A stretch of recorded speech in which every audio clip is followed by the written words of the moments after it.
நாடாளுமன்றத்துக்கு வெளியில போராடியவர்கள் அன்னைக்கு RSS ஆக இருந்தவர்கள், சாதுக்கள், சங் பரிவார்கள்.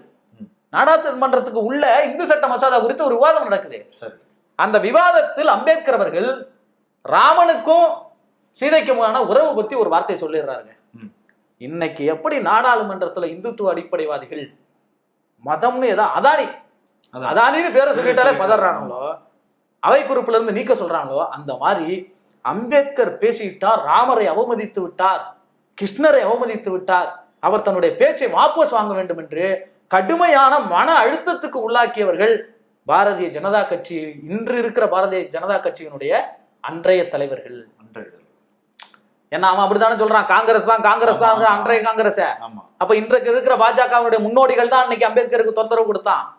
அதனால் அம்பேத்கர் சொன்னார், இந்த மசோதா என்பது 4 பிரிவுகளாக நிறைவேறிய பின் இது யாரும் கண்ணீர் சிந்துவதற்கு ஆள் இல்லாமல் புதைக்கப்பட்டு விட்டது.